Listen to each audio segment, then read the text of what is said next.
Hola, hola, buenas noches a todos. Bueno, vamos a comenzar la clase de hoy. Vamos a ver la unidad 4. Bueno, voy a compartir pantalla.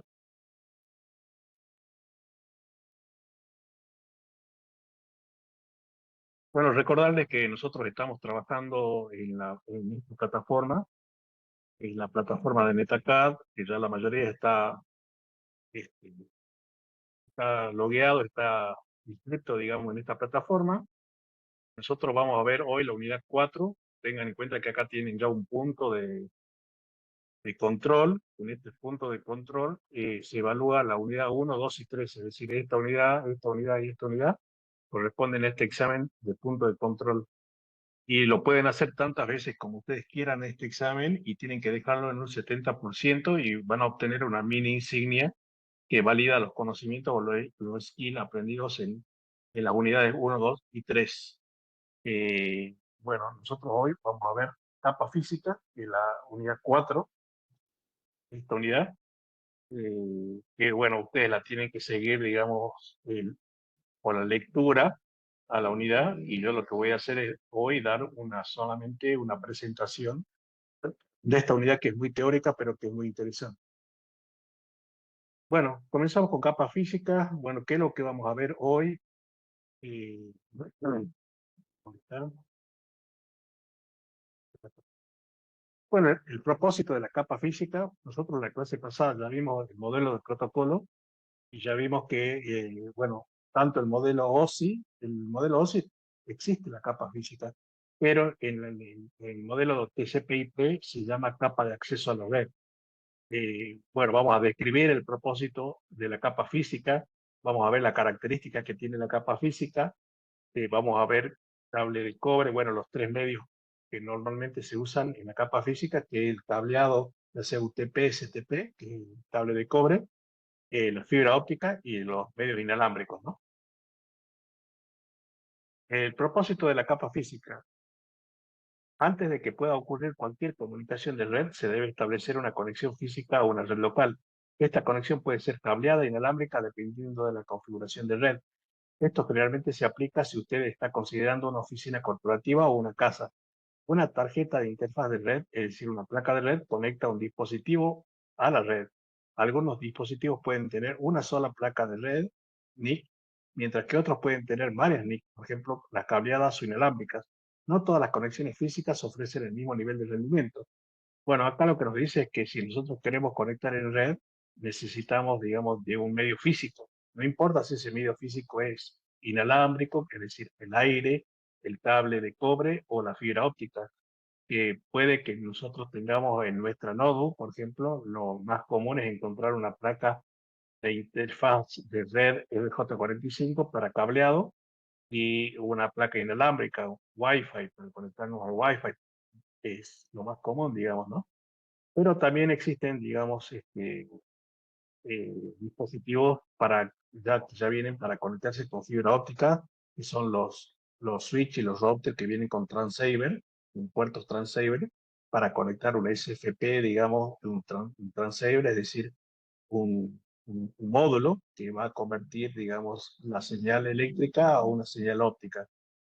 Y eso es muy común en switch y en router, sobre todo en los Cisco. Capa física.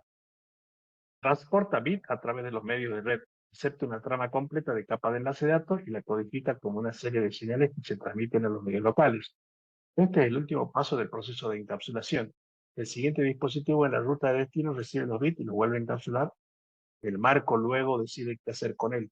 Bueno, esto ya lo vimos nosotros en la clase pasada y dijimos que, bueno, nosotros tenemos ceros y unos en nuestra PC, que esos ceros y unos se llaman codificación, que representan los datos que queremos transmitir o los datos que queremos pasar por la red. Y estos datos, cuando llegan a la capa de enlace de datos, que vendría a ser la penúltima capa, hagan cuenta que acá está la capa de enlace de datos y acá está la capa física. Y en la capa física ya se encuentra el cable, es decir, el cable ya estaría por acá. Y la capa de enlace de datos lo que hace es definir un método de acceso para volcar esto en el medio físico. Y hablamos de dos métodos de acceso: método de acceso múltiple por detección de portadora y detección de colisiones, o acceso múltiple por detección de portadora y prevención de colisiones. Eso es lo que define la capa de enlace, un método de acceso para volcar estos ceros y unos al medio físico. Y obviamente si se trata de un cable UTP, esos ceros y unos se convierten en pulsos eléctricos, ¿sí? Si es que el medio físico es una fibra óptica, se convierte en un haz de luz que va rebotando entre dos medios, digamos, ¿no? Va rebotando en el tubo de vidrio entre dos medios por reflexión y refracción. Y si es, digamos, el aire, un medio de comunicación, a través de técnicas de modulación, digamos, va volcando el, el, la señal en el medio a través de técnicas de modulación. Bueno, eso creo que ya lo repasamos. Y bueno, acá, por último, sabemos que este web server, cuando quiere enviarle a web client, digamos, hay un proceso de encapsulación, porque lo va encapsulando. Recuerden que lo que vimos en la clase pasada, dijimos que tenemos en la capa de aplicación, y acá el PDU se llama dato, luego la capa de aplicación se lo pasa a la capa de presentación, la capa de presentación, la capa de sesión, la capa de sesión, la capa de transporte, la capa de transporte, la capa de red, la capa de red, la capa de enlace, la capa de enlace, la capa física, y viaja por este cable. Todo este proceso se llama encapsulación, ¿sí? ¿Por qué? Porque lo va encapsulando, digamos, al dato. Cuando llega al cliente, se produce el proceso inverso, que es desencapsulación para poder leer los datos, ¿no? Características de la capa física. Bueno, la capa física, a diferencia, como ustedes pueden ver acá en la figura, la, la capa física y la capa física es la que está regulada por otros estándares, es decir, las capas estas que yo estoy marcando acá, que es la capa de enlace, la de network, la de transporte, la de sesión, la de presentación y la de aplicación, está regulada por lo que se llaman los RFC, los Requests for Comment, y con estándares internacionales. Pero la capa física tiene otras regulaciones que tienen que ver con la ISO, la IATIA, con norma americana, con norma europea, con norma de interoperabilidad, de trama, de Ethernet. Es decir, la capa física, digamos, se diferencia de las demás capas en que otros estándares internacionales regulan la capa física. Entonces, cuando hablamos de capa física, decimos cableo estructurado. Bueno, hay un estándar que regula el cableo estructurado, que dice que no tiene que tener más de 100 metros en UTP, que puede ser protegido, puede ser sin protección, UTP y con protección STP. Bueno, regula, digamos, todo lo que son lo que atenúa un cable UTP, como por ejemplo lo normal es que encontremos que si este cable UTP, digamos, está cerca de un cable con electricidad o un campo electromagnético, eso atenúe la señal del cable UTP, es decir, haya una degradación. Para que ustedes entiendan, la atenuación es como que la señal, digamos, sale con mucha intensidad y a medida que va recorriendo el cable se va degradando, se va degradando, se va perdiendo, se va haciendo más chiquita. Es decir, el concepto de atenuación es la degradación de la señal a lo largo del cable. Y nosotros, digamos, en cable UTP tenemos atenuación por campo electromagnético, por electricidad. Bueno, y todo eso lo regulan estas estándares, regulan, digamos, conectores CAT5, CAT5E, CAT6, CAT6A, la velocidad de cada uno, la compatibilidad entre cada uno. Bueno, todo eso lo regulan estos estándares.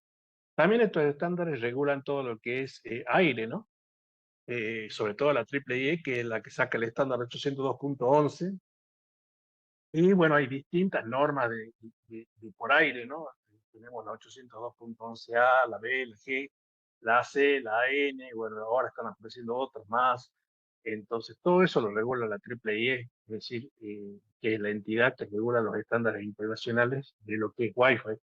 Y lo mismo pasa con fibra óptica, porque la fibra óptica, digamos, si bien es un tubo de vidrio por donde circula una de luz, también es regulado por estándares internacionales que definen la pérdida que tiene que tener un conector, la pérdida que tiene que tener un empalme.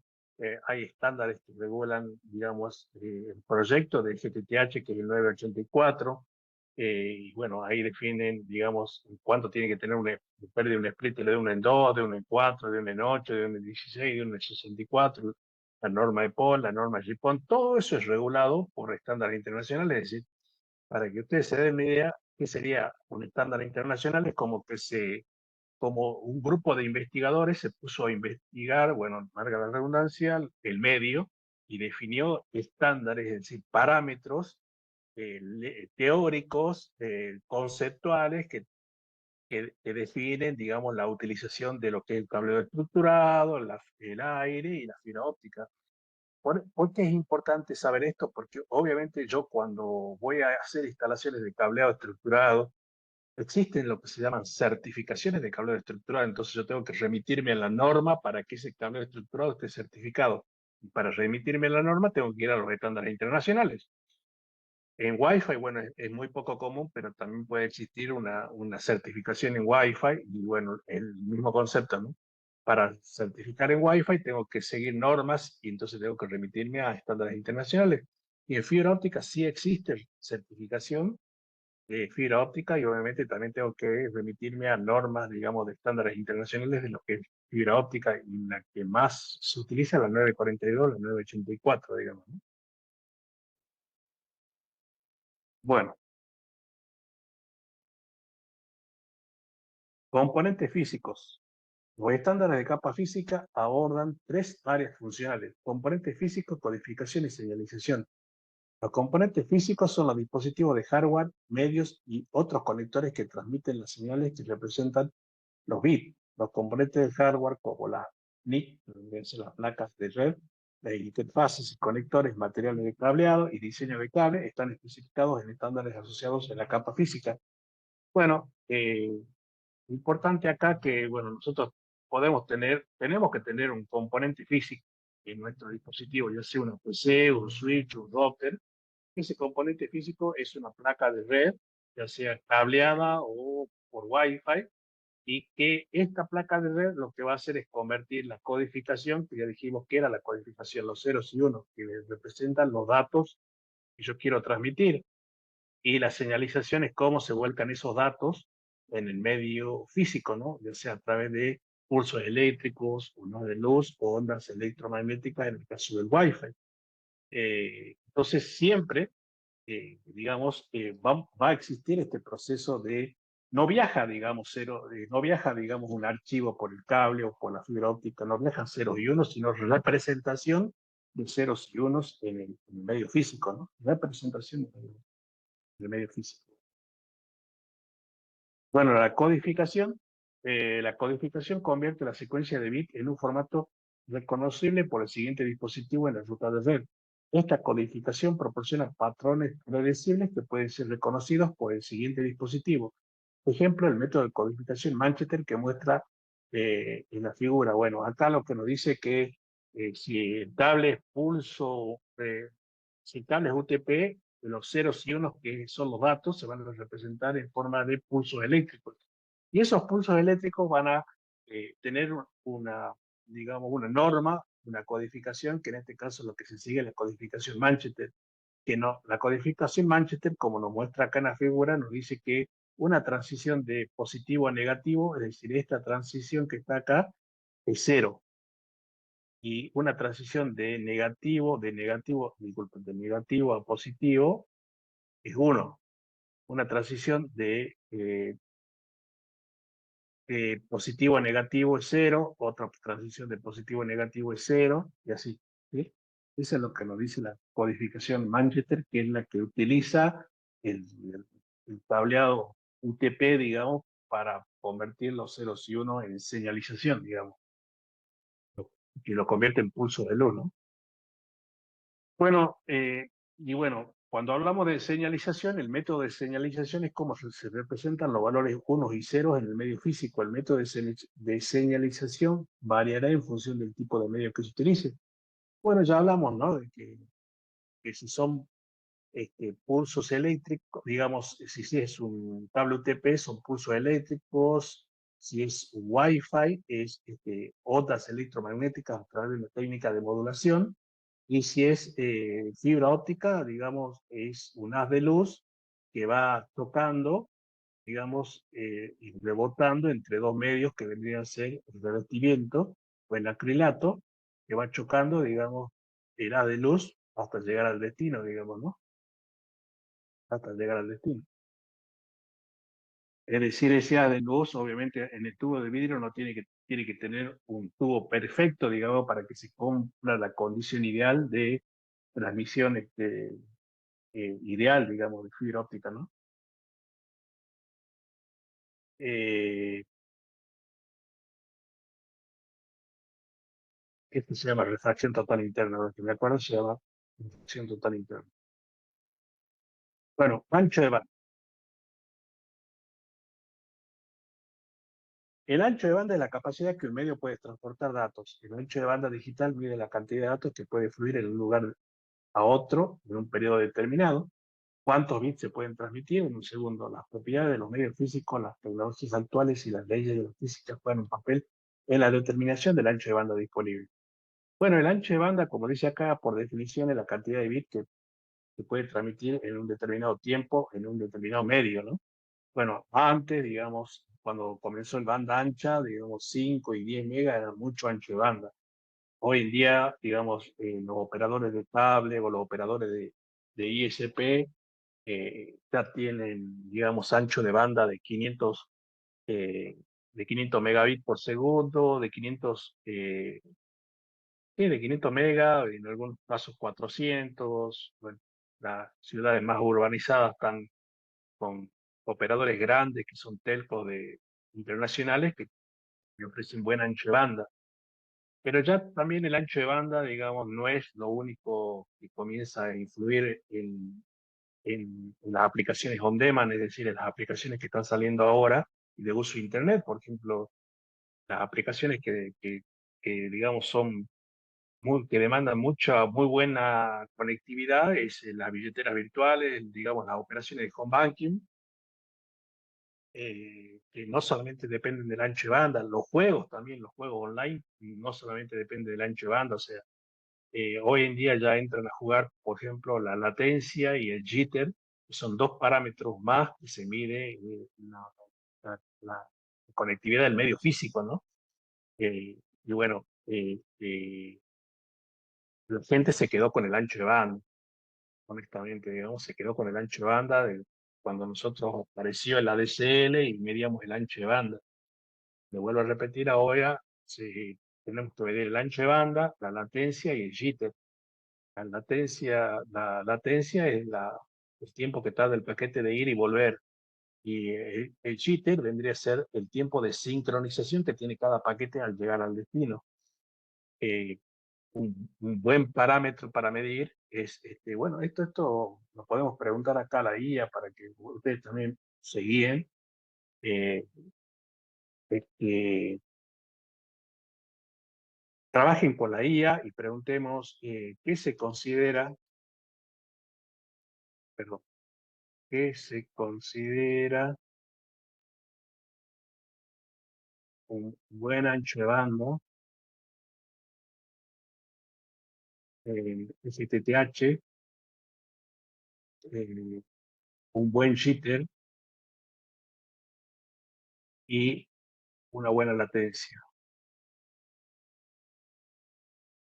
Entonces, ¿qué es un buen ancho de banda? En el 2018, un buen jitter, me refiero, ¿qué valores?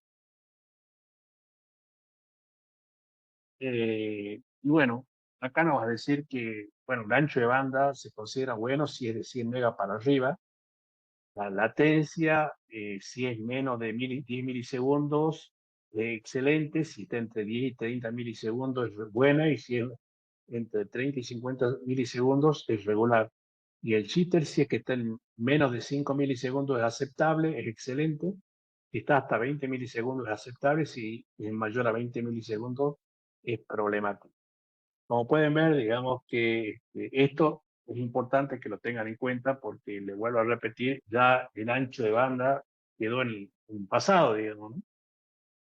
Hoy en día también es importante la latencia y el jitter, digamos.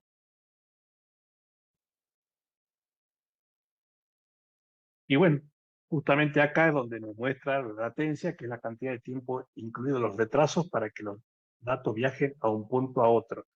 Bueno, tengan en cuenta que, digamos, cuando ustedes están conectados a Internet, ustedes están viendo en la pantalla y ustedes están, digamos, conectados acá, están parados acá al frente, digamos, de su pantalla, están navegando por Internet.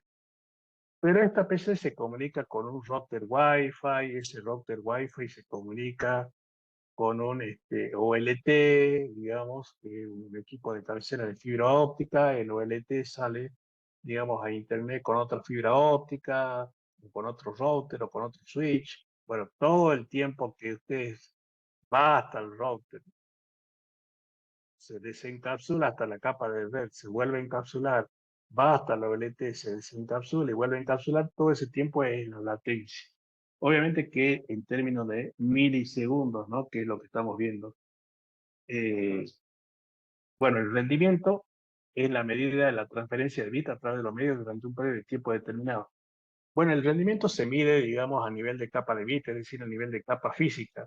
La capacidad de transferencia útil es la medida de los datos utilizables transferidos durante un periodo de tiempo determinado, que es el output, rendimiento, menos la sobrecarga del tráfico. Bueno, esto en realidad el rendimiento y la capacidad de transferencia útil no es muy significativa la medición, pero la latencia, el jitter y el ancho de banda, sí, eso sí se puede medir. Por ejemplo, acá nosotros le podemos preguntar cómo podemos medir la latencia.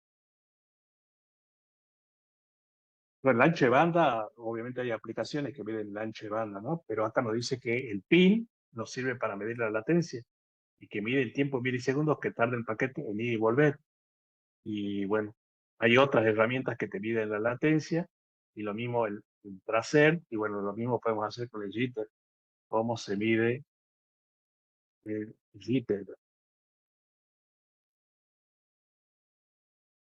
Bueno, en realidad el jitter, digamos, se lo puede medir aplicando esta fórmula, o también existen herramientas en el medio como el fast.com o el pinplotter que nos permiten el IPERF, digamos, es muy buena herramienta, ¿no? Muy buena herramienta para medir el jitter en latencia. Sobre todo si es que quienes exigen este tipo de parámetros, audio y video. Si ustedes en su organización tienen mucho streaming de audio o mucho streaming de video, van a tener que medir y ver que ande todo bien. No solamente pueden tener 500 megas, pero si la latencia es arriba, está muy por arriba, va a andar mal el streaming de audio y video.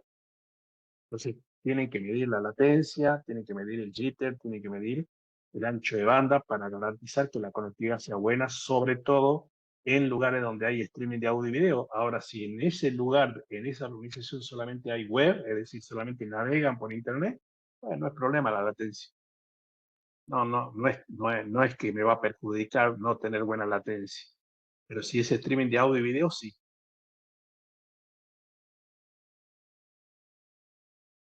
Bueno, eh, preguntas, chicos, hasta ahora.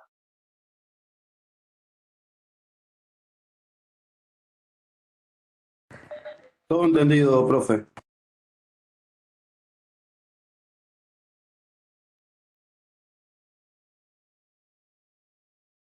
Cableo de cobre.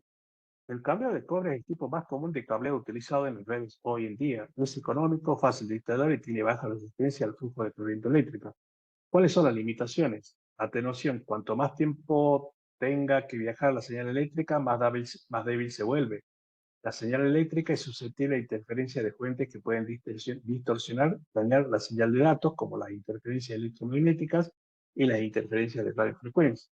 La mitigación, el estricto cumplimiento de los límites de longitud de cable mitigará la atenuación. Algunos tipos de cable mitigan el campo electromagnético y de radiofrecuencia mediante el uso de blindaje metálico y conexión a tierra. Algunos tipos de cable de cobre mitigan la diafonía girando cables de un par de circuitos opuestos juntos. Bueno, esto lo que nos dice es que el cable de cobre, digamos, se atenúa a lo largo de la distancia, por eso la norma que regula el cable de cobre dice que no tenemos que tener segmentos de más de 100 metros. Esa es la distancia más larga que puede tener un cable de cobre. Y usted va a decir, pero profe, yo tengo 120 metros. Bueno, En realidad, en términos prácticos, se puede tener 150, 200 metros, pero bueno, la norma dice 100 metros. ¿Entiendes? Es decir, la norma es el marco teórico, conceptual y referencial, y bueno, es 100% recomendable hacer caso a lo que dice la norma. Digamos, cuanto mayor distancia tenga el cable de cobre, va a haber mayor atenuación.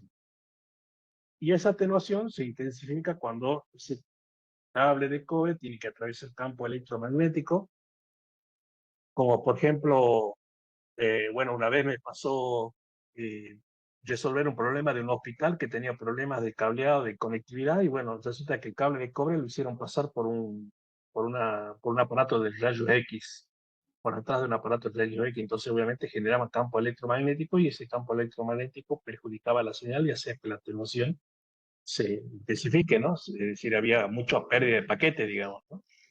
Y también lo más común es encontrar cable de cobre en tritubo o, no, alguna vez en el mismo, en un mismo tubo de señal eléctrica, es decir, por donde va el cable eléctrico, mandan el cable de cobre, lo cual no es correcto, ¿no? Porque tendría que tener un separador, digamos, tendría que ser un bitubo o un tritubo, digamos, en donde por un tubo va la señal eléctrica y por el otro tubo va el cable de cobre. Y bueno, acá lo que nos dice que una forma de mitigar esta atenuación, porque esa atenuación perjudica y termina perdiendo paquetes, digamos, y la pérdida de paquetes es básicamente que la red se vuelve lenta, digamos, ¿no? Cumplir con las normas estrictas que dice la norma de cable UTP.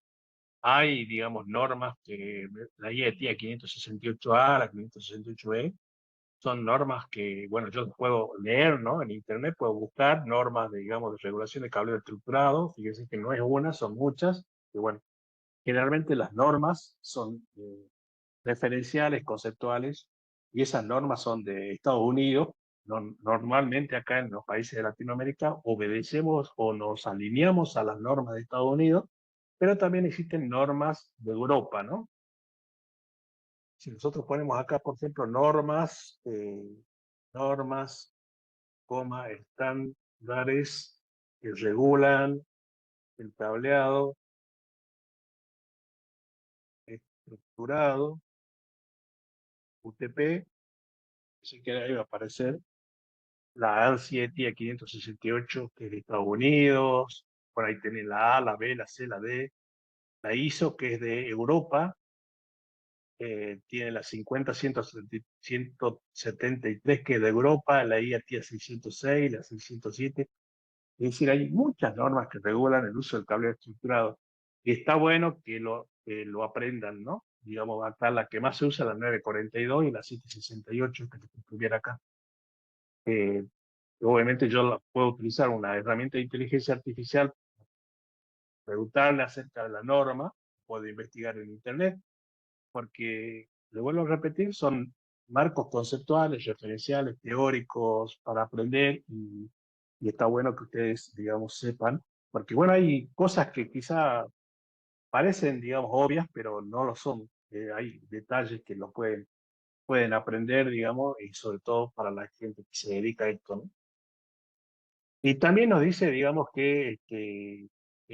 bueno, sé que eh, ese cable de cobre va a atravesar campos electromagnéticos o de radiofrecuencia, que utilicemos el STP, que es el que viene blindado con malla metálica, que eso hace que, digamos, reduce mucho el acople del ruido y hace que la atenuación no sea, no sea tan intensa, ¿no? Que la atenuación sea débil, digamos. Y otra forma de mitigar es, bueno, no sé si ustedes sabían que el cable que normalmente se utiliza ahora es el CAT5E. El CAT5E es 8 pares, son 4 pares, 8 cables que vienen trenzados. Ese trenzado tiene un propósito. Ese trenzado es básicamente para evitar el cróstalo, es decir, para que la señal que tiene un cable no se acople en el par. Bueno, el que se está utilizando es el CAT5E, el estándar acá en la Argentina. Pero existe el CAT6 y el CAT6A que tiene más trenzado. Y esto es un dato muy importante, más allá de que estos me permiten tener más velocidad, su trenzamiento es más fuerte, ¿sí? Es decir, este va a venir más trenzado que el cable Cat5. Y al estar más trenzado, elimina el ruido. Y este más trenzado todavía. Más trenzado todavía. Este va a venir mucho más trenzado todavía. Entonces, ¿cuál sería la recomendación? Bueno, si los equipos que tienen en su organización lo permiten, utilice Cat6A, que tiene más trenzamiento y elimina más el ruido, digamos, ¿no? Y permite llegar a velocidades de 1000 megabits por segundo. Bueno, acá tienen el cable UTP común, que son los 4 pares de cobre, y acá tienen el STP, que es con la malla metálica, que esa malla metálica tiene una función que es evitar el ruido, ¿no? Que se acople el ruido, y obviamente la atenuación es más débil, digamos, ¿no? Bueno, el cable coaxial, que prácticamente ya no se utiliza, digamos, todo lo que es cable coaxial está siendo reemplazado por UTP. Acá tienen las características del par trenzado, que es el UTP sin blindaje. UTP es el medio de red más común, terminado con conectores RJ45, interconecta dos por dispositivos de red intermedios. Las características del cable UTP: la cubierta exterior protege los cables de cobre del daño físico, los pares trenzados protegen la señal de interferencia, el aislamiento de plástico codificado por colores aísla eléctricamente los cables entre sí e identifica cada par.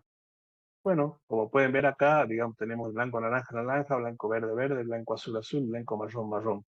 Son los 4 que vienen trenzados y esto se llama crostal, que básicamente, ¿para qué están trenzados? Para que, si yo, por ejemplo, no los trenzaría, yo tendría el blanco, naranja, naranja, así. Entonces, una señal en el blanco, naranja generaría un campo magnético en el par y perjudicaría la señal que está viajando por el par. Entonces, para eso lo trenzan, para evitar esto, porque al trenzarlo, digamos, tienen distintas longitudes. Es decir, si ustedes, por ejemplo, cortan 1 metro de cable y a eso lo destrenzan, se van a dar cuenta que tienen distintas longitudes y que están trenzados precisamente para evitar el acoplamiento electromagnético. Entonces, una señal que está por acá no va a perjudicar al par porque la señal del par está por acá. ¿Sí? Es decir, su campo electromagnético no va a perjudicar al par porque la otra señal está por acá, por eso están trenzados. Vuelvo a repetir, el trenzamiento evita el crosstalk. El crosstalk es cuando una señal de un cable perjudica al par. Entonces, por ese motivo lo trenzan. Y recién acabamos de leer que el Cat5e tiene un trenzamiento, el Cat6 tiene un trenzamiento mayor y el Cat6A tiene mayor trenzamiento. Entonces, cuanto mayor el trenzamiento tengan, eh, es mínima la atenuación. ¿Entiendes? ¿Y en qué influye la atenuación, profe? Bueno, si hay atenuación, puede haber pérdida de paquete, y si hay pérdida de paquete, la red se vuelve lento, ¿sí? Muy lento. Bueno, la característica del par trenzado blindado, que tiene una mejor protección contra el ruido que el UTP, es más caro que el UTP, es más difícil de instalar que el UTP, terminado con conectores de RJ45, interconecta host con dispositivos de red intermedios. ¿Cuáles son las características del STP? La cubierta exterior protege los cables de cobre del daño físico, el escudo trenzado o la lámina proporcionan protecciones del campo electromagnético y de radiofrecuencia, el escudo de aluminio para cada par de cable proporciona protección electromagnética y de radiofrecuencia, y el aislamiento de plástico codificado por colores aísla eléctricamente los cables entre sí e identifican cada par. Bueno, en realidad digamos que nosotros estamos viendo estas dos categorías, UTP y STP, pero hay una variedad más todavía de usos de UTP. Digamos, acá en la guía para que ustedes vean. Eh, Dame todas las clases de cable UTP y STP. Es decir, nosotros estamos viendo acá una clasificación genérica, ¿sí? Pero existen muchos más, ¿sí? FTP, FUTP, SFTP, muchos más, ¿eh? Obviamente que lo más común es el UTP para interiores y el STP para exteriores, pero si aún están ustedes en una situación en particular, como por ejemplo, no sé, es una industria, en donde la industria tenga en cuenta que hay mucho polvo, mucha vibración, mucho ruido, y bueno, poder ahondar un poquito más y buscar el cable adecuado, ¿no? Que sea, digamos, que atenúe más todavía. Bueno, el cable coaxial no se usa ya, digamos, los operadores de cable coaxial tienen que migrar al cable a fibra óptica porque se van a, se van a quedar en el tiempo, digamos, ¿no? Propiedad del cable UTP. eh, UTP tiene 4 pares de alambre de cobre codificados por colores trenzados y encerrados en una funda de plástico flexible. No se utiliza blindaje. UTP se basa en las siguientes propiedades para limitar la diafonía. La cancelación, cada cable, en un par de cables utiliza polaridad opuesta. El cable es negativo y el otro es positivo. Están retorcidos juntos y los campos eléctricos, los campos magnéticos efectivamente se cancelan entre sí. Bueno, esto es lo que yo le explicaba de lo que es el crystal, ¿no? Tienen, digamos, una propiedad de los cables UTP que es la cancelación y es precisamente a través de entrelazado. ¿Por qué? Porque, digamos, un cable es positivo y el otro es negativo y al trenzado se anulan todo lo que es la interferencia electromagnética de radiofrecuencia. Variación en giro por pie de cada cable. Cada cable se produce una cantidad diferente, lo que ayuda a evitar la, el día, la diafonía, debe decir que está mantenido ahí, entre los cables de cobre, entre los cables. Bueno, es un poco lo que yo le decía, ¿no? El trenzamiento tiene mucho que ver y CAT5, digamos, es un trenzado normal. CAT6 tiene más trenzado y el CAT6A es mucho más trenzado. Por lo tanto, digamos que el CAT6A es mejor. Estándares y conectores de cable UTP. Los estándares para UTP son establecidos por la IATIA 568 y estandariza elementos como los tipos de cable, la longitud del cable, los conectores, la terminación del cable y los métodos de prueba. Los estándares eléctricos para el cableado de cobre son establecidos por la EEE que calientan el cable de acuerdo con su rendimiento. Entre los ejemplos se encuentran la categoría CAT3, CAT5, CAT5E y CAT6. Bueno, como esto es una introducción, digamos, para que ustedes entiendan un poco el medio físico, si ustedes se dedican a instalación de redes, digamos, tienen que investigar, por ejemplo, qué dice la norma 568, la EIA 568. Entonces, a mí vamos a copiar, utilizan una guía, cualquiera el que tengan a mano, y le decís, comentame acerca de la norma EIA 568. Bueno, acá nos dice que es un estándar de telecomunicaciones, bueno, el objetivo es garantizar compatibilidad e interoperabilidad, estandarizar topología, asegurar el desempeño mínimo. Bueno, lo dicen los tipos de categoría, CAT5, CAT6, CAT-CA, CAT8, conectores del 445, distancias máximas, rendimiento, las versiones de 568, el pinout, digamos, está bueno, digamos, ¿no? Si ustedes quieren investigar un poco más, pueden hacerlo, digamos, sería bueno.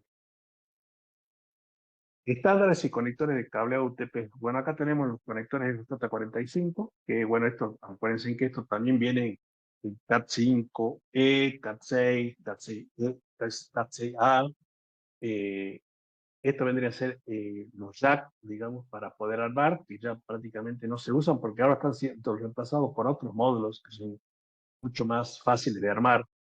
Lo vi el otro día en un video chino, que están entrando acá a la Argentina los Fly Node, que vendrían a ser módulos que son mucho más fáciles de armar, porque esto ¿cómo se armaba? Esto se conectaba en roseta y se armaba con la, con la, con la cripeadora, o sea, con un cricket, ¿sí? Como si fuese un destornillador que empuja, digamos, el cable lo aprieta acá.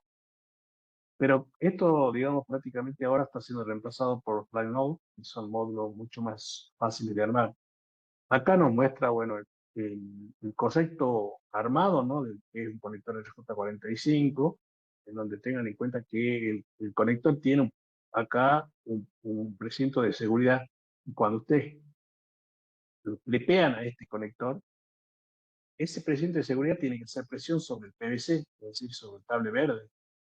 Y acá no, fíjense que acá está armado, pero el, digamos, la seguridad que tiene el conector no está haciendo presión sobre el cable verde. Y esto vendría a ser pésimo, ¿no? Está mal armado acá, mal terminación tiene. Tiene que quedar así como está acá, ¿sí? Porque esto obviamente, digamos que al estar mal armado, digamos, es muy probable que no funcione. Bueno, las dos normas, la 568A y la 568B, acá tienen la 568A, se conoce como cable directo, que es verde, blanco, verde, verde, azul, 90, o la norma B, que se conoce como crossover o cruzado, que es la blanco, naranja, naranja, blanco, verde, azul, verde y blanco, marrón, marrón. Y cruzan el blanco, verde y el blanco, azul. Por eso se conoce. Bueno, esto antes del 2000, los cables directos se utilizaban para conectar dispositivos distintos y los cables cruzados para conectar dispositivos iguales. Después del 2000 aparecieron un estándar que se llama DICS, y ese estándar DICS, digamos, ayudó a la interoperabilidad y todos los fabricantes de switch y de router comenzaron a trabajar con normas DICS, y las normas DICS lo que hacen es, hoy en día, cualquier router con cualquier switch se puede conectar con cable directo o cruzado y va a andar. ¿Por qué? Porque el pinout internamente hace la conversión, digamos, ¿no? A través del estándar DICS. Bueno, en definitiva, digamos, lo que quiero decir es que hoy en día ustedes conecten una PC a un router, una PC a un switch, o un switch a un access point, un access point a un router, utilicen cable cruzado o cable directo, por norma 568A o 568B, es lo mismo. Va a funcionar igual. Eh, bueno, este es el estándar que yo le decía, ¿ves? El AutoLX. Y ya por defecto todos los equipos, no solamente los administrables, sino también los genéricos, ya lo traen, digamos, ¿no? Antes, bueno, los que somos de la vieja escuela, antes era un problema. Tenías que conectar o el directo o el cruzado según lo que ibas a conectar, digamos, ¿no? Bueno, pasamos a la fibra óptica. También acá lo que vamos a ver es simplemente una introducción a lo que es fibra óptica, ¿no? Eh, bueno, acá nos dice, no es tan común como el UTP debido a gastos involucrados, ideal por algunos escenarios de redes, propiedad de cableado de fibra óptica, menos susceptible a atenuación y completamente inmune a interferencias magnéticas de radiofrecuencia, hecho en hebras flexibles y extremadamente finas de vidrio muy puro, utiliza un láser o LED para codificar bits como pulsos de luz. El cable de fibra óptica actúa como una guía de onda para transmitir luz entre dos extremos con una mínima pérdida de la señal. Bueno, la fibra óptica, digamos, eh, tiene, tiene muchas clasificaciones, pero la clasificación general es monomodo y multimodo.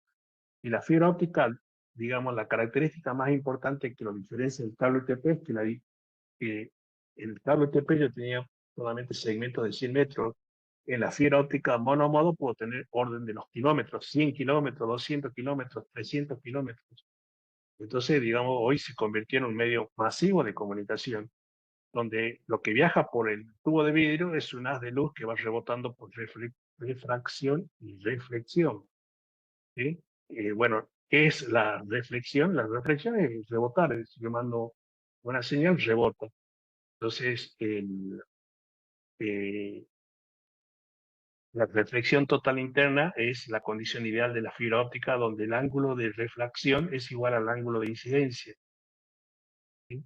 Eh, bueno, eso es una característica propia de la fibra óptica. ¿Y qué es la refracción? La refracción, que sería, tengan en cuenta que acá, en el techo de acá de donde va a rebotar la fibra óptica, está el revestimiento, que vendría a ser un acrilato. La refracción sería, por ejemplo, un ejemplo vendría a ser el sol. Cuando el sol irradia, manda señales digamos, la Tierra, ¿no? Esa señal va hasta la Tierra. Cuando toca, por ejemplo, el mar, esa señal no sigue, digamos, el mismo curso de la luz. Cuando toca el mar, esa señal se refracta, va por otro camino. ¿Por qué? Porque la densidad del aire que está acá es distinta a la densidad del agua. Entonces, cuando el haz de luz toca con un medio que no es el vacío, porque esto circula una luz en un vacío que es el tubo de vidrio, hay una refracción. Y esa refracción hace que parte de la energía de esa luz siga su camino y parte de esa energía se refracta. ¿Esto, esto qué provoca? Provoca que la fibra óptica tiene una pérdida por kilómetro. La pérdida, según los estándares, son 0,22, en el mejor de los casos, dB por kilómetro. Es decir, que hay una pérdida de 0,22 dB por kilómetro de fibra.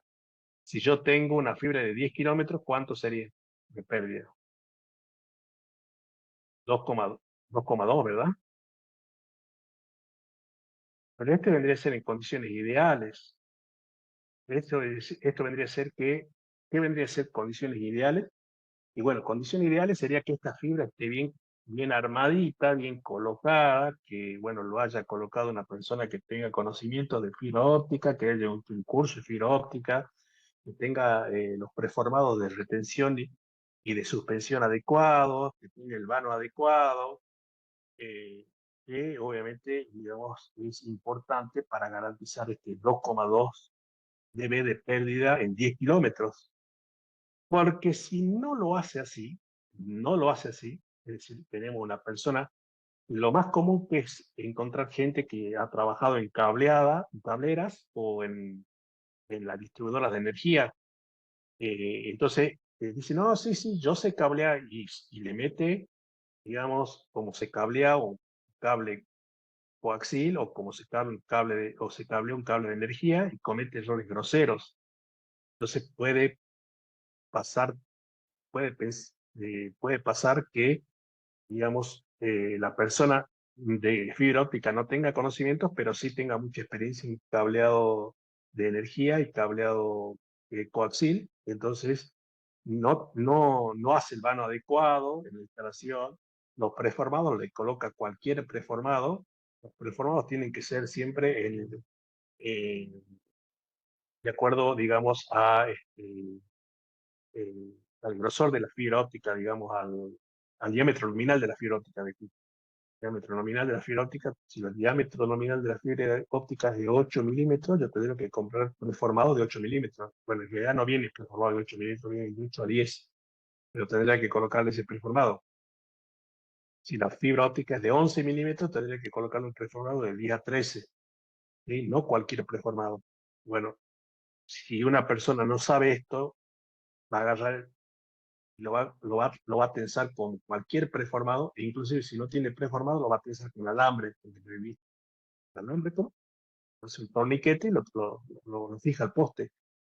Bueno, esos son errores groseros que obviamente pueden provocar que la pérdida esta se incremente, ¿no? En vez de que sea 0,22, será 0,35. Y si es 0,35, digamos, en 10 kilómetros, ¿cuánto estaría perdiendo? 0,35. En kilómetros estaría perdiendo 3,5 dB por kilómetro. Y entonces ahí ya tenemos una pérdida importante, ¿no? 3,5 dB por kilómetro. Entonces siempre es recomendable hacer un cursito de fibra óptica, hacer un curso porque no es lo mismo el tratamiento que el cable coaxil y que el cable de electricidad. La fibra óptica tiene sus detalles, digamos, como por ejemplo, la fibra óptica no se atenúa por campo electromagnético o electricidad. De hecho, la norma dice que vos podés colocar una fibra óptica en el mismo poste que donde va la electricidad, pero a un metro, ¿no? A un metro de distancia. Pero bueno, si lo colocas no va a pasar nada, porque no se atenúa por eso. La fibra óptica se atenúa por otros factores, como por ejemplo el polvo, la humedad y la suciedad. Es decir, el polvo, la humedad y la suciedad son lo que provoca que la fibra óptica se atenúe, es decir, que baje, que tenga pérdidas, ¿no? Y eso es importante, digamos, porque este, eh, hay que tener mucho cuidado para tratar la fibra óptica, ¿no? Bueno, a ver, ¿qué más?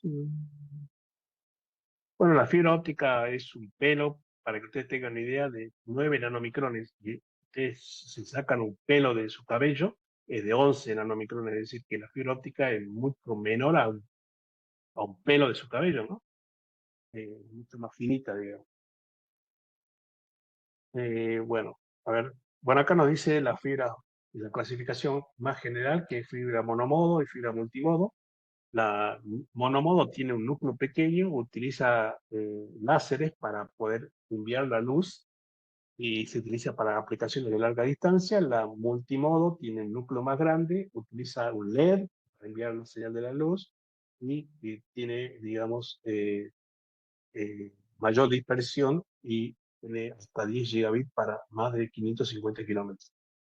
Bueno, esto es para explicarle, digamos, cómo viaja, digamos, el monomodo y el multimodo, ¿no? El monomodo, hagan de cuenta que esta es una fibra óptica monomodo, donde existe un tubo de vidrio de 9 nanomicrones. Por ese tubo de vidrio de 9 nanomicrones le tengo que mandar el haz de luz que va, digamos, de un extremo a otro, ¿no? En cambio, bueno, este es utilizada en larga distancia. En cambio, la multimodo es, digamos, un núcleo mayor. Y al ser un núcleo mayor, digamos, el haz de luz va, digamos, más cómodo, ¿no? Por el tubo de vidrio.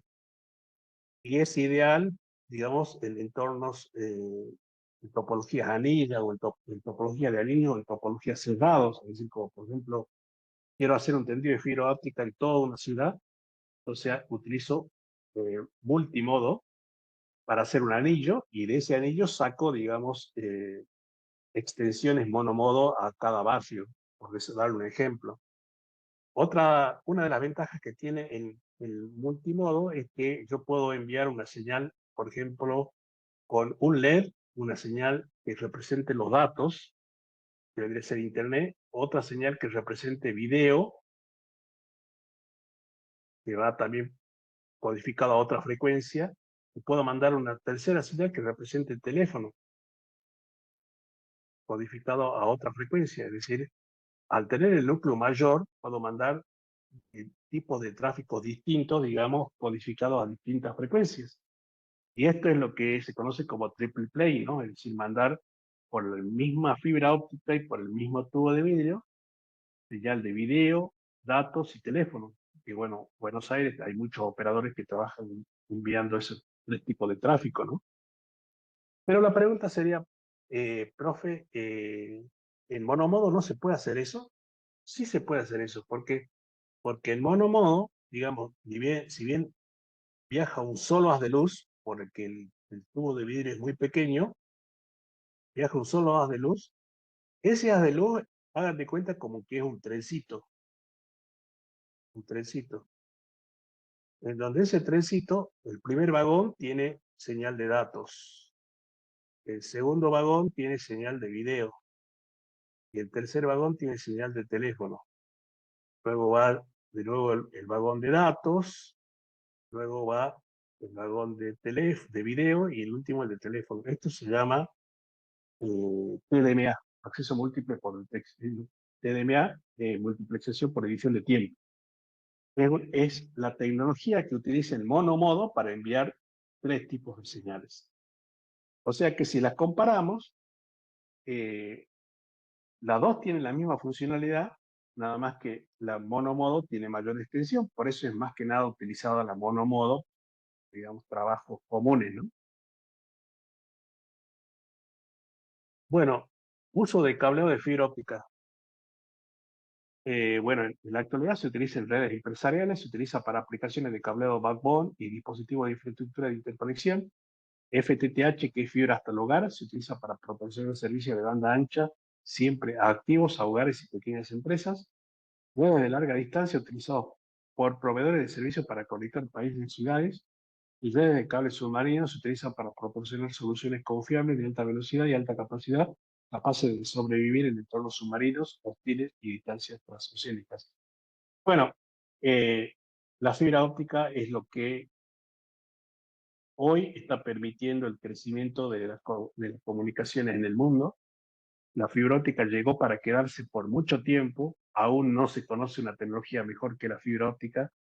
Todas las tecnologías que vienen, es decir, que están apareciendo como por ejemplo el 5G, el 6G, utilizan fibra óptica como base, es decir, las torres que hoy en día nos están ofreciendo 5G, en telefonía móvil, estoy hablando, ¿no?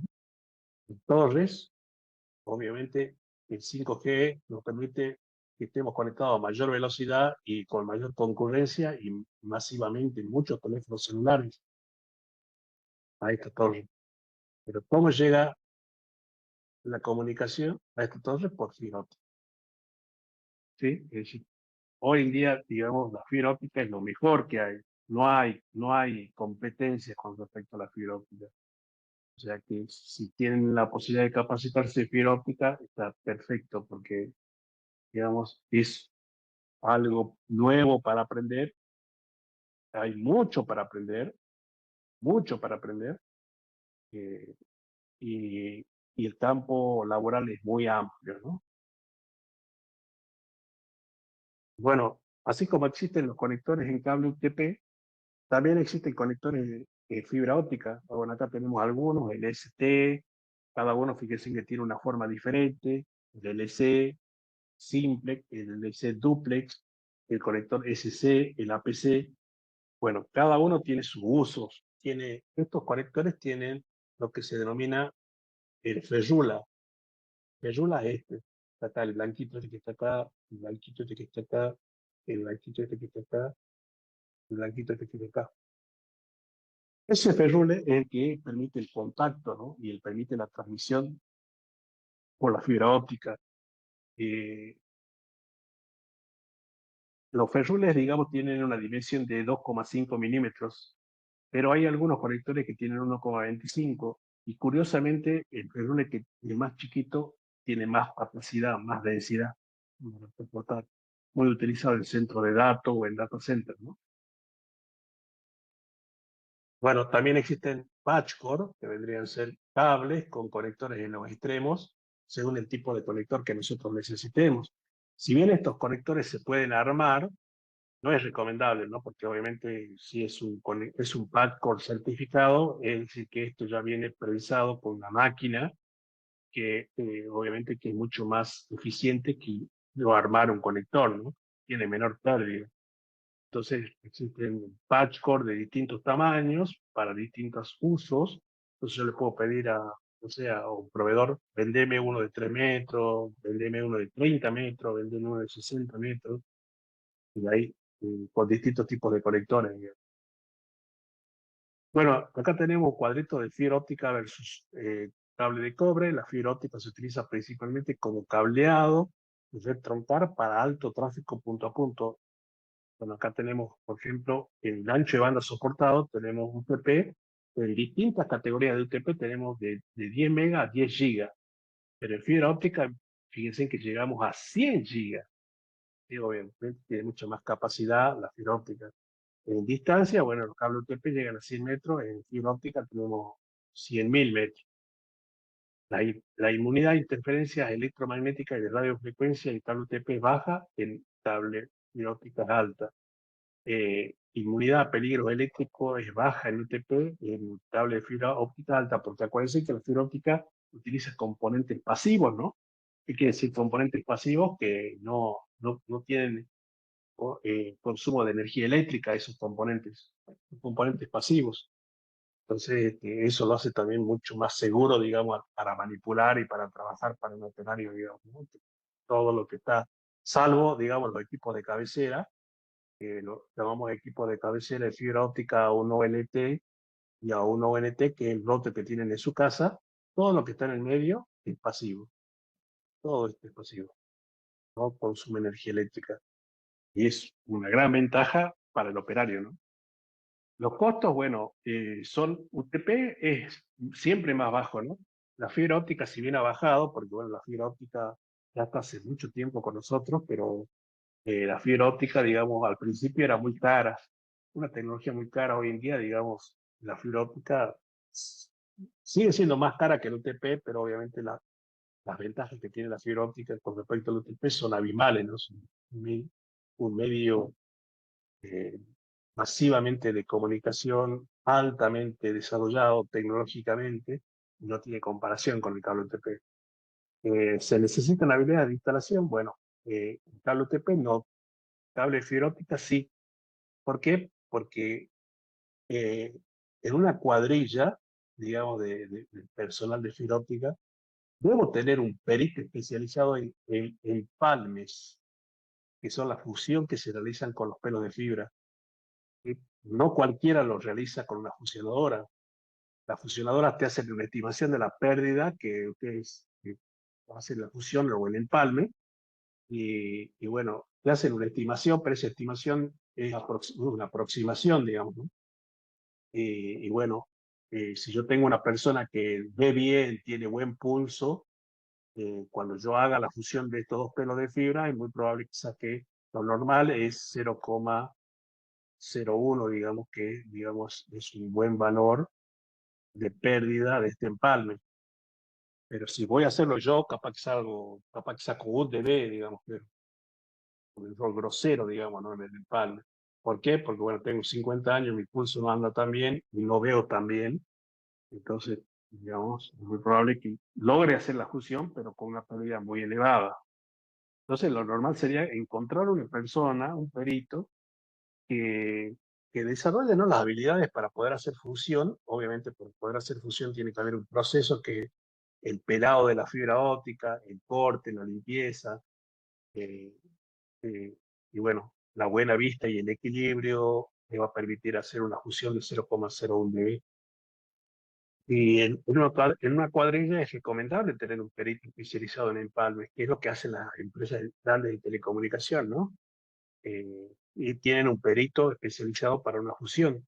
Y también tienen un perito especializado en conectorización, que bueno, la conectorización también tiene un proceso de lo que es pelado, corte, limpieza de fibra óptica para colocar un conector, y lo normal es entre 0,3 y 0,5 pérdida que produce un conector. Pero bueno, si es que ustedes lo conectan mal y utilizan conectores que no son de marco, son genéricos, pueden incrementar a 0,7, 0,8 la pérdida en conectores, digamos, ¿no? Y obviamente tiene que haber una persona que sepa técnicamente cómo funciona la fibra óptica, porque, le vuelvo a repetir, si bien es un medio masivo de comunicación tecnológicamente muy avanzado, hay que saber de presupuesto óptico, hay que saber de mediciones, hay que saber de pérdida, de potencia, bueno, hay muchos conocimientos que se necesitan para lograr un equipo, digamos, eh, capacitado para hacer instalaciones de fibra óptica, ¿no? O sea, no solamente basta la experiencia, con eso le digo. En fibra óptica, eh, además de la experiencia, es muy importante la capacitación. Bueno, y por último, los medios inalámbricos. Eh, Transporta señales electromagnéticas que representan dígitos binarios usando frecuencias de radio o microondas. Esto proporciona la mejor opción de movilidad. Los números de conexión inalámbrica siguen aumento. Algunas de las limitaciones tecnológicas en tecnología inalámbrica. Área de cobertura. La cobertura efectiva puede verse afectada significativamente por las características físicas de la ubicación de despliegue. Interferencia. Las conexiones inalámbricas es susceptible a interferencias y puede ser interrumpida por muchos dispositivos comunes. La seguridad, cobertura de comunicación inalámbrica no requiere acceso a una cadena física de medios, por lo que cualquiera puede acceder a la transmisión. Las WLAN de medio compartido funcionan en semiduplex, lo que significa que solo un dispositivo puede enviar o recibir a la vez. Muchos usuarios que accedan a la WLAN simultáneamente resultan en un ancho de banda reducido para cada usuario. Bueno, con respecto a las redes inalámbricas, los medios inalámbricos, tienen que tener en cuenta que hay medios que son indoor y otros outdoor, es decir, hay medios inalámbricos indoor, que es para instalar adentro de su casa, como por ejemplo el router inalámbrico que ustedes tienen ahora y están conectados, y otros que son outdoor, ¿no? Que son para hacer conexiones punto a punto, por ejemplo, de una ciudad a una finca, por las zonas rurales, y bueno, generalmente casi todos los headers que existen en tecnología inalámbrica te exigen línea de visión directa, es decir, que yo tengo que ver el otro extremo, ya sea en una torre de 30 metros, de 15 metros, pero tengo que ver el otro extremo. Que tengan en cuenta que tengo que tener una línea de Fresnel, porque tengan en cuenta que el mundo, digamos, es acá, ¿sí?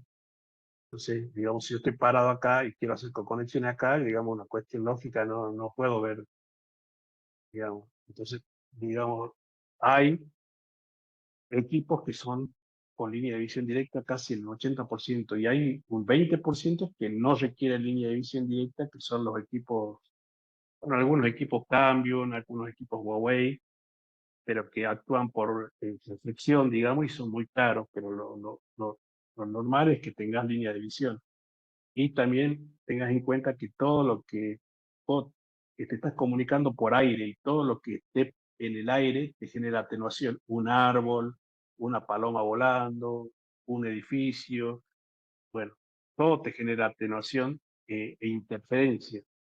Eh, bueno, la tecnología inalámbrica generalmente es para lugares que son no urbanizados, ¿no? Para zonas rurales, para campos. Hoy en día, digamos, lo que está combatiendo mucho esta tecnología es el Starlink, que es un enlace satelital con órbitas de línea baja, eh, que está entrando y penetrando muy fuertemente acá en la Argentina, porque tiene casi cobertura en todos los lugares, eh, pero el Starlink, ojo con los planes, porque hay planes que miden el consumo. Y si ustedes se pasan del consumo, por ejemplo, si en su plan tienen una limitación del consumo de 5 gigabytes, se pasan en el mes de esos 5 gigabytes, el Starlink los obliga a pasarse a otro plan o les cobra el remanente, digamos, ¿no? Si ustedes, por ejemplo, ya en 3 veces que se pasan, digamos, del consumo, ya el Starlink te pasa directamente el plan. O sea, si estás pagando 60.000 pesos, te pasa directamente un plan 140.000 pesos por el consumo. Entonces, digamos que eso es lo que tiene un sistema, digamos, de premios y castigos que es medio raro, solamente ellos lo tienen y puede resultar hasta muy, eh, eh, como muy malo para el usuario, ¿no? Porque el usuario puede sentir que, digamos, que le están cambiando de plan de la noche a la mañana y le están obligando a pagar más, digamos, el doble. Es muy invasivo, digamos. Entonces, anda bien el Starlink. Bueno, últimamente, 2 meses estuvo cayendo. También, bueno, yo también tengo antenas Starlink y pertenezco a un grupo de la Argentina que también tiene antenas Starlink, y bueno, estamos viendo que últimamente está pasando eso, ¿no? De que se cae, eh, que antes no pasaba eso, y, y estos cambios de planes que son de la noche a la mañana por la cantidad de consumo de paquetes que uno tiene, ¿no? Eso tiene de malo estar bien, pero después anda perfecto. Las caídas que tiene no son prolongadas, pero tampoco son seguidas, digamos. Yo tengo hace 4 o 5 años Starlink antes que, digamos, se haga masivamente acá en Argentina, y no se caía nunca, pero este año se cayó por lo menos hasta ahora 3 veces, 3 o 4 veces. Bueno, tipo de medios inalámbricos, los estándares de la industria de la TI y de telecomunicaciones para comunicaciones de datos inalámbricos. Cubren tanto el vínculo de datos como la capa física. En cada uno de estos estándares, las especificaciones de la capa física dictan método de codificación de datos, señal de radio, frecuencia e intensidad de la transmisión, requisitos de recepción y de codificación de la señal, y diseño y construcción de antenas.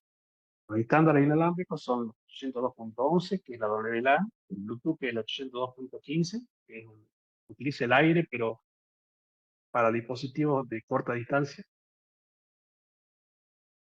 El WiMAX utiliza una tecnología punto multipunto para proporcionar acceso inalámbrico de banda ancha. Y Zigbee, que es comunicaciones de baja velocidad de datos y de bajo consumo, utilizaba mucho, bueno, en el campo, ¿no? Zigbee es lo que se viene, porque, digamos, yo puedo colocar sensores en distintas parcelas. Por ejemplo, yo tengo un campo muy grande y estos sensores se comunican con un gateway, y ese gateway manda de información a Internet. Todo esto es a través de Zigbee, muy utilizado en la industria y en el campo. Ahora es un protocolo nuevo, ¿no? El 82.15.4. Bueno, hay otros protocolos como el LoRa, el LoRaWAN, que también se utiliza mucho en el campo. Eh, con respecto a esto, digamos, hay una mejora notable respecto a los protocolos que están apareciendo, porque, bueno, permite esto de los sensores, microcontroladores y actuadores, que, bueno, no sé si conocen ese tema, pero que está automatizando todo el campo y la industria, ¿no?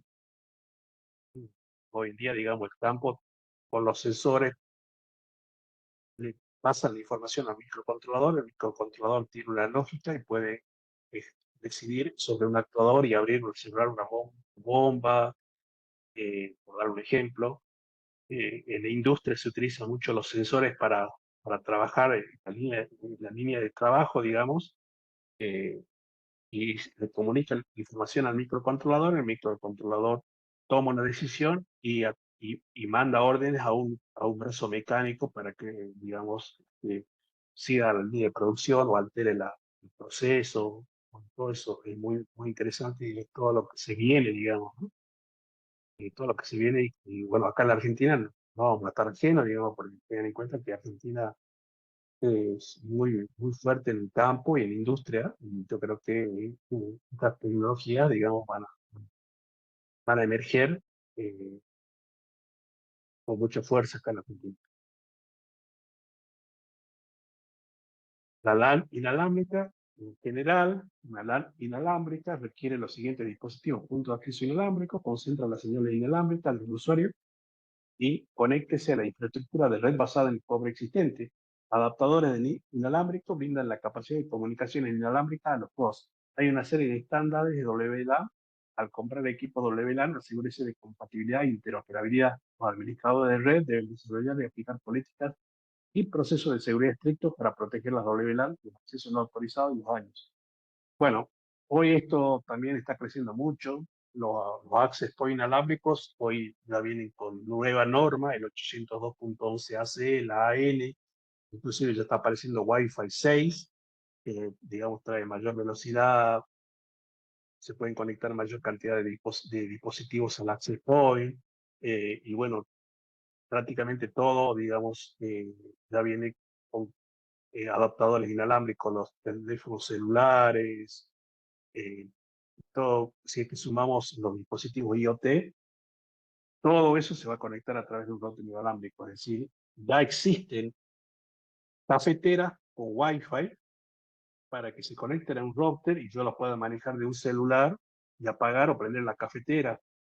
Puedo tener un gateway en casa donde se concentre todo en forma inalámbrica, la luz y la seguridad. Entonces yo desde mi celular puedo entrar a apagar las luces de mi casa remotamente. Si estoy, no sé, en otro lugar, puedo apagar remotamente las luces de mi casa, porque todas esas luces están conectadas en forma inalámbrica o un gateway, y el gateway, digamos, me permite conectarme por internet. También puedo manejar la seguridad de mi casa remotamente desde mi celular, y puedo con una aplicación abrir la ventana, cerrar la ventana, abrir el portón, cerrar el portón, ¿sí? Y bueno, todo lo que viene, ¿no? Que es la IoT, que significa Internet de las Cosas, todo lo que no está conectado se va a conectar a Internet. Una heladera, un horno microondas, un ventilador, bueno, muchísimas cosas que te dicen, no, eso no va a pasar, ya está pasando, digamos, ¿no? Bueno, eso sería, chicos, la unidad 4. ¿Preguntas? Hagan preguntas.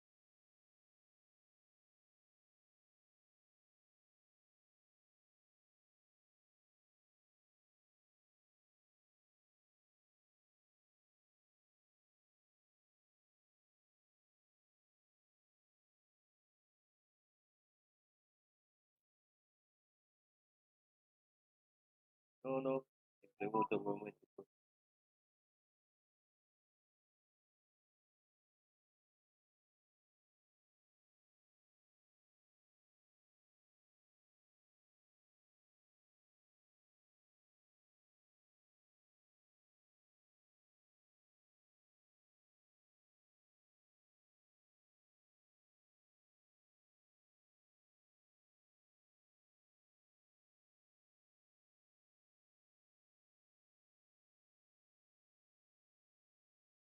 ¿Preguntas?